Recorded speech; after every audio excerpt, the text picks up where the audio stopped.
It's epic. Instructional design portfolios, 3 tools every instructional designer should know and use, and 3 resources that will make you look like a genius.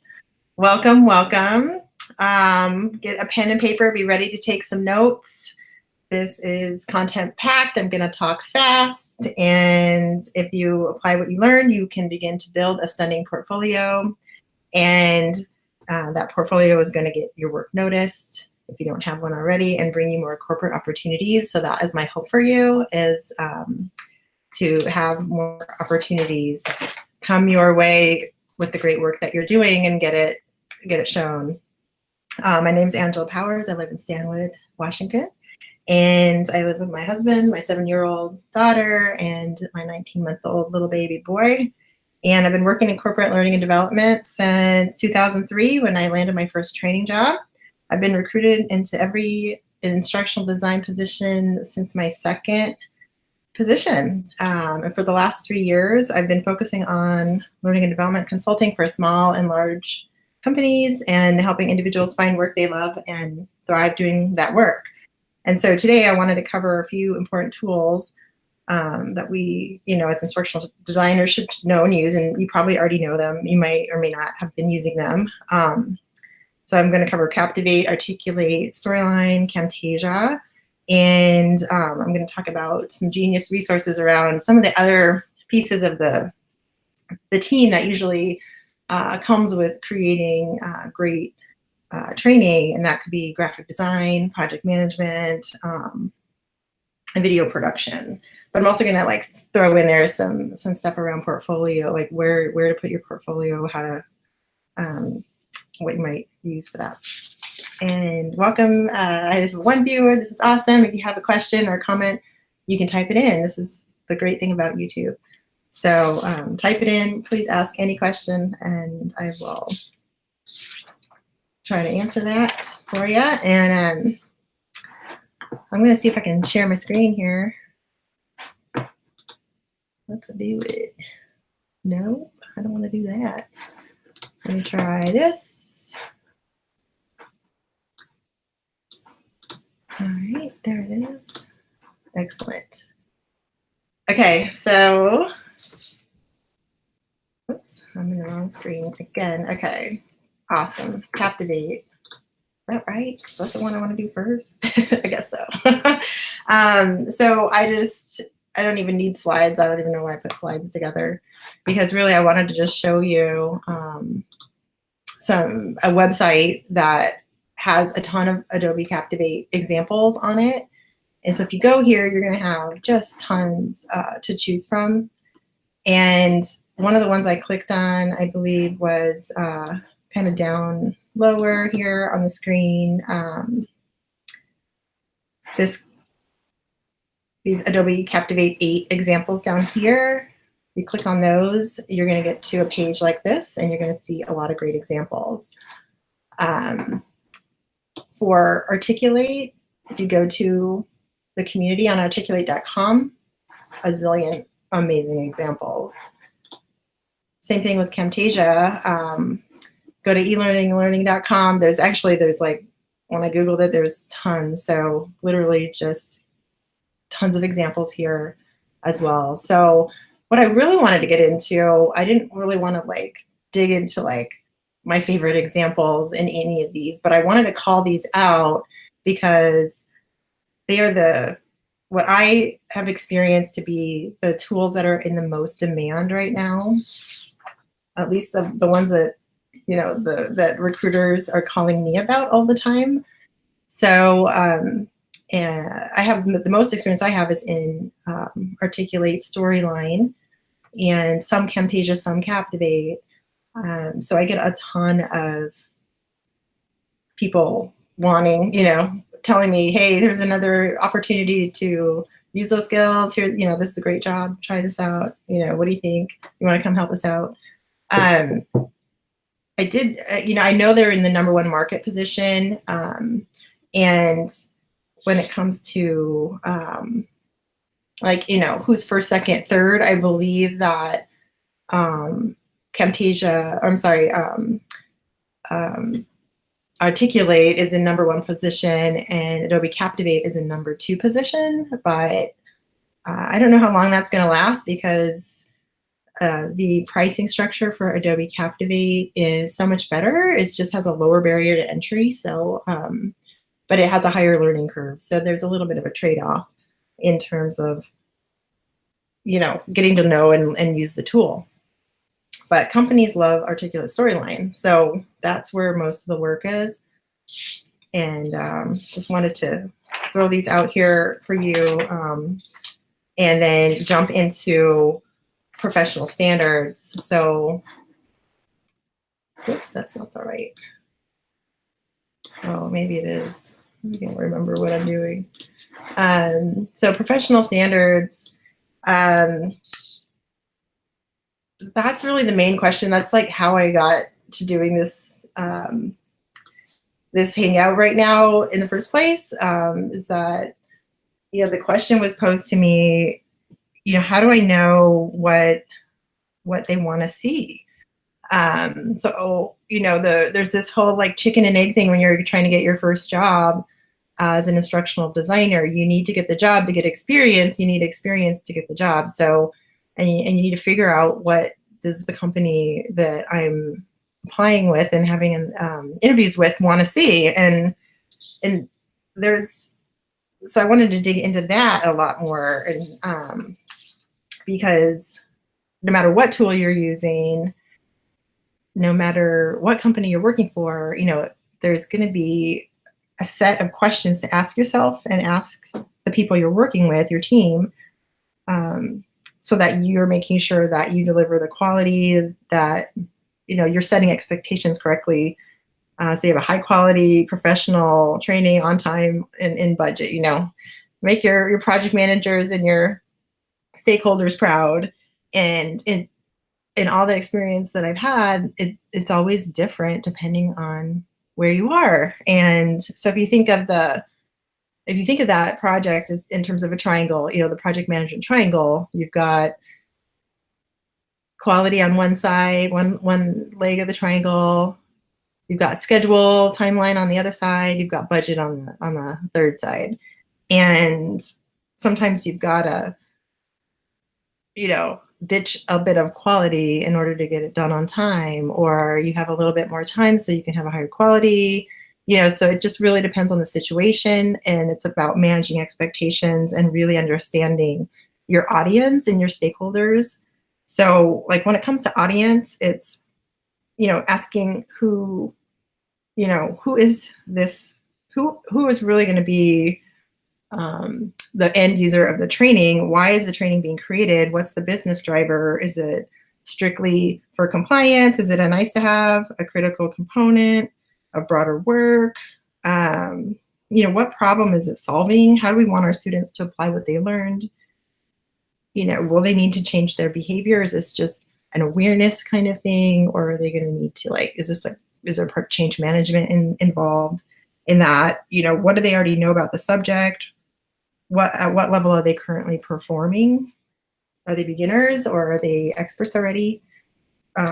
Is there anyone, that really stands out as an exemplary performer who you can model?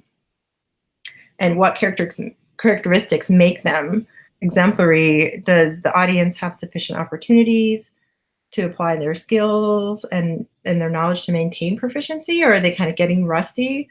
There's just so many questions. What's, their demographics, age, gender, background, language, location? How are they going to benefit from the training, and changing their behavior? And do they even value the required performance? Are they being, bonused based on their performance and things like that? Or is it just really, something that's just not even on their radar? What do learners need to do differently now and in the future? What do they need to know at the end of the course? What attitudes do they need to have at the end of the course? Do you need to customize in any way? So asking yourself, like, how can I really dig into not only the stakeholders and their expectations, but making the end user and the audience happy and really getting an effective training put together. And that's where it comes down to in terms of understanding what are the professional standards in your particular case for that particular project. And so I would recommend have a few tips for that, like looking at new examples often, if not daily, then at the minimum, looking at them weekly. So like going out to these sites, having them all bookmarked, looking at what's new, looking at the challenges that they have out on the Articulate site and doing those challenges if you can squeeze it in and adding those to your portfolio. Really just, the hands-on practice of that. Looking at, asking yourself who are the best, like what are the best trainings I've ever seen? What are the best videos I've ever seen? And graphic design and layouts and things like that. So really just having that in mind as well, because a lot of templates are being created, and just having following those best in all those different categories can really help you start to have an eye for what you're striving for. Like we're always striving for we may not have the budget or the timeline or the tools and resources to create the best, but we're going to do the best we can to get there if we can. So just keeping that in mind, like we might not be able to create it, but we're gonna do a good job trying, So yeah, just what are some of the best virtual, in-person, and online training that you've ever seen or experienced yourself as a student? And who are the best graphic designers, photographers, templates, and start archiving and saving all of those resources. Trusting your instincts. If it doesn't look amazing to you, it probably won't look amazing to others. Our standards are just getting higher and higher as things get cooler and cooler, out there and online. So just pushing ourselves to create something better and building on what has come before you. Sometimes you just have to get it done, and there's constraints on time and resources. But when you have the ability to really, sometimes you'll get these great opportunities to just really dig in and create something beautiful. Each project, I guess, what I want to mention is each project will have its own set of requirements, different branding guidelines. So every company, if they're a bigger company, will have a whole bunch of branding guidelines that you need to follow, and huge piles of photographs and other types of and templates already that are built that in their archives to leverage, and other companies will not at all, or they'll be asking you to create those things and those branding guides and the style guides and things like that. So it just depends on where you are. And they'll also have different source content, stakeholders, team members. So I was going to mention an amazing instructional designer I worked with. His name was Mike. I was asking him, what was it? Tell me about your first job. And so he was telling me the story today about getting his first job as an instructional designer, and that basically, one of his first job that he really liked was really great because he got to do all the steps of the ADDIE process. So he got to own the project from start to finish, all the way from analysis to implementation and evaluation. And but when they gave him the project, they literally came over to his desk with this box of manuals and magazines and literature and everything, and just plopped it on his desk and was like, okay, here's all your source material. Have fun making your course. And, it wasn't organized. It was so much of it. And I have a story like that too. When I was contracting, I did a contract for Boeing, and the source content was a couple thousand pages, and I had about a week to put something together. I mean, talk about synthesizing, a ton of information quickly. It's like, oh my gosh. I've had clients where they had me looking for days pulling, gigs and gigs of source content together out of their archives for their project, and it was overwhelming. And other clients that are just brilliant about having their content organized and already thought through, and it's ready to go, and gorgeous. So it just really depends on the situation. Um, but don't be surprised if you end up getting something that is too long and disorganized and just a big pile of, of content that you have to figure out what to do with. One of my secret weapons on projects is a decision log. So this is coming from wearing the project management hat over the years, and it's something I do on bigger projects that have more stakeholders, but some, or, if I feel that, when I talk to my team, there's just so much going on. It's hard to remember what did we do last week or last month, and why did we decide this? How did we get to where we are today? So having a decision log, writing down, what decision you made, when you made it, who agreed to it, who helped you make that decision, and why you made the decision, and having that be, and emailing that out to the whole team can be a really great way to manage expectations on a project and make sure that your customer, your boss, is happy with the direction a project's going and their end result that they get. So again, we're talking about professional standards, so may sound like we're going way off track, but what I'm trying to say is that it's complicated and is different in every situation, depending on the resources that you have on that particular project. So just trying to give you some of the pieces of the puzzle in terms of how to manage that project that you're given once you get on the job. So again, every time a decision's made on a project, share it back out to the entire team in an email so you can point back to it and speak to it during presentations and review cycles, and keep refreshing everybody's memory on the project of how you all got to where you are, why you're doing what you're doing. A lot of times the burden comes on to us to keep everybody's memory fresh as to how we're putting this together, because there's so many pieces that are coming together. Another secret weapon I have is design thinking. So just another way that I've always put it before I've ever heard of the term design thinking, what is launch and iterate. So the quicker you can storyboard and put something visual in front of your stakeholders, in front of your team, your boss, the better, the sooner the better. And I've been in situations where I've ended up in some kind of endless review cycles, where there's an ever-changing list of stakeholders. There's always somebody new coming in and changing the direction with new ideas and opinions. And it can be frustrating to be on your 15th version of a deliverable and still feel like you're only halfway there. And you're wondering who might come into the picture next and surprise you. And it's just an uncomfortable place to be. And, that is being part of a broken review cycle that needs a complete overhaul. And, so that's maybe a bigger problem than you're gonna be able to tackle alone. But in projects where I'm the lead, I have a strict setting up of 2 review cycles. So I'm creating 3 versions of the design document.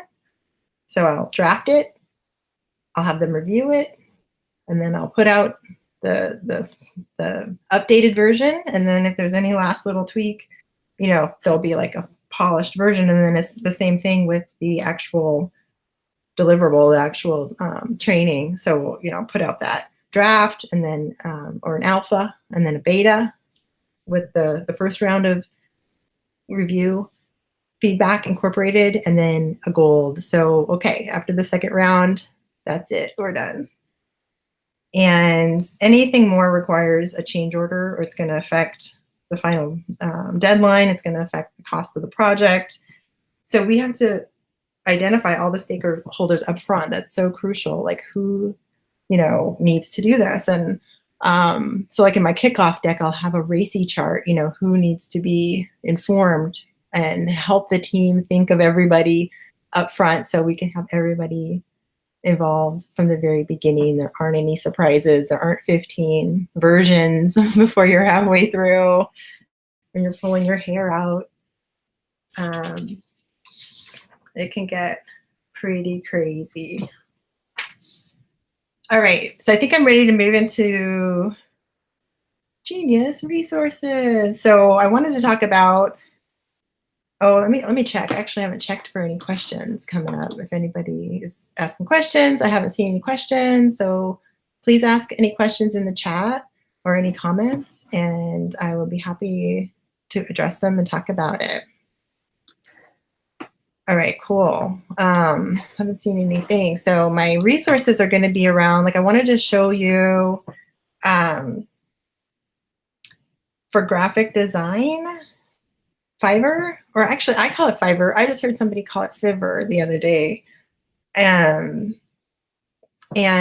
talk about, you know, looking like a genius by connecting with other professionals who are really good at what they do, which would be, you know, like in my case, I'm really good at the words and I'm really good at the sequencing and how people learn, and you know how we're gonna create this student experience in a way that they can get from point A to B, you know, and be and love it, and interact and engage.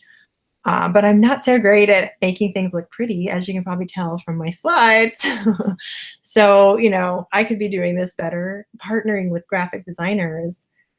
So, you know, do you personally know any graphic designers? Start networking and connect with a graphic designer and collaborate on a portfolio item together that you can feature in both your portfolios. And, you know, you do your magic on it and they do theirs, and you can come up with some beautiful things. If you're going to try to do it yourself, you can use Canva. So let me just type in Fiverr. Fiverr.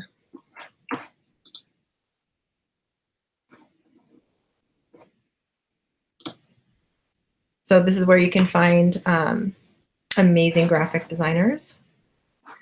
And then Canva is where you can create your own. And they have just tons and tons of templates on Canva. Oh, darn. I didn't sign in ahead of time. Sorry about that, you guys. But go to Canva, sign in, check out their templates. They've got infographic templates. They've got all sorts of really cool templates that you can create beautiful slides with and make your slides much more beautiful. So don't be like me. Make your slides beautiful and use Canva if you are feeling up to the task of being your own graphic designer. If not, I would say, you know, start collaborating with other graphic designers. And Fiverr, actually Upwork is another good one. Not only for you to find your own clients, oops, but to find graphic designers. I don't know, I'm in a weird spot because I'm not in the main page. But you can, if you're not logged in, which I will not log out because I was going to show you my portfolio in a second. If you're not logged in, you can start searching talent, you know, by skill, and you can search for graphic designers and find somebody to collaborate with really quickly on Upwork as well. And there's like 40 other platforms like Upwork and Fiverr, that I have a link to an article around here somewhere that points to all these platforms. It's amazing how many are cropping up because it's just getting more and more popular. All right, so that's for graphic design. For portfolio, I wanted to show you a few examples. I wanted to show you Mike's, but I don't think I ever really got myself. Maybe I'll stop screen sharing, and so I can log in and show you Mike's example because it was pretty awesome. And I want to show you mine, and then I have this other really cool website that's totally free to use, and you can build a portfolio on there. And I just basically signed up for it, so mine's blank right now, but I want to show you that one really quick. So let me look at my email real quick so I can pull up Mike's. And you can see Mike. How gorgeous. So Mike did his portfolio in Google Slides and then just created a PDF. Like, sweet. So brilliant. Okay, let's see. How do I guess I just have a preview. So let me screen share again for you real quick so you can see Mike's.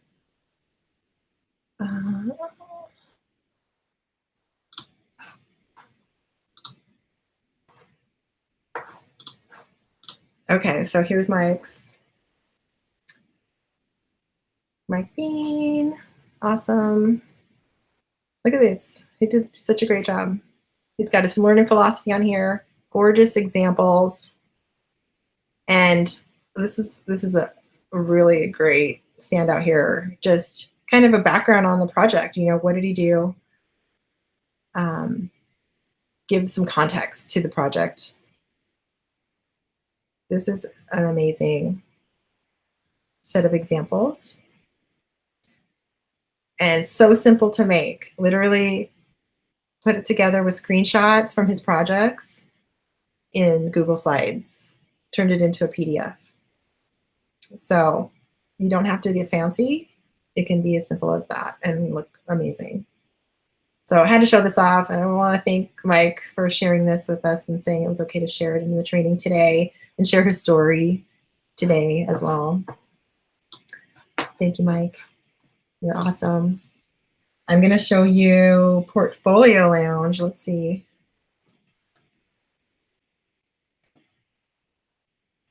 This is free. And I started creating a portfolio on there, but looks like I'm all signed out. But anyways, this is free. I highly recommend it if you want to have like an actual website. You can put it on here. And basically what it did was it was my website is portfoliolounge.angela.powers, I think, or the other way around, Angela Powers at Portfolio Lounge, something like that. It was pretty simple URL. And so I wouldn't have to customize, buy my own URL or anything. I literally can just use this site. And like Mike could put his PDF right here on this site and have a website instantly and just link to it, which I'm going to be telling him in a second after I hang up here with you guys. I think I'm going to text him and say, hey, here's this awesome site I just found. And then I wanted to show you like where mine is. I put mine on Teachable. And I did that, and it's kind of confusing because it says enroll in the course. It's not really a course. It's just my portfolio because I wanted to know who was looking at it. So I made people sign up. So basically they have to click enroll in the course, and they have to give me their email address in order to see my examples. And like all my examples are under NDA. And so I was kind of worried about just having them floating around out there on the internet. So I made it so that people had to sign in. So that one's mine. I have a ton of other portfolio examples. So if you are interested in seeing even more, then just let me know and I'll send you all my links there. There's two more I wanted to show you. I want to show you a project management resource. If you ever, have to wear the project management hat, this might help you. I've used Trello a bit. I usually use Excel, but Excel is so boring and most people don't like it. And Trello is pretty cool. So it's just so beautiful and visual, and you can move things around and organize it differently. So check out Trello if you haven't seen it before. It can really help on your projects, and you can collaborate together. One of my last clients I just wrapped up with a couple months ago, we used Trello together, and it worked out great. And it was really nice to be able to see like what my client was adding to our list, and she could see what I was doing and what was finished, and so it was like a way of communicating without having to, have a meeting or communicate. She could see my list changing every day. And then the other really neat website is called Beyond, I think. It used to be called Go Animate. Let's see. Is that it? Really neat. I haven't tried it yet, but I've been wanting to try this just to make more videos and animations to add to training. So if you want to look like a genius animator and video creator, this could be a really cool resource for you. Alrighty. I think at this point, I just want to say thank you. I'm offering free mentoring through my incubator program, unlimited coaching, unlimited consulting, and done-for-you services through my agency. So if you want to get on the waiting list for any of that, just email me at angela@learnwithangela.com, and I'll get you on the waiting list. Because I can't take anybody new at the moment, but you never know when that'll change. So I'm going to type it in. And any questions? Thanks for joining me today. I ran through it pretty quickly.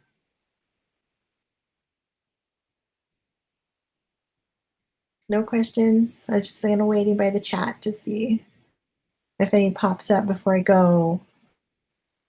I'm going to go ahead and jump off and just really appreciate you being here today to listen. And I hope it was helpful in some way. Let me know if you have other thoughts or questions or topics that you want to talk about and jump on here and do together, or have me put something together for. Let me know. I'd love to do it. I'm really missing training, and so I'm getting back into it and loving every minute. And so it's just really, it's been awesome to be here with you today. Have a good night. Thanks for being here.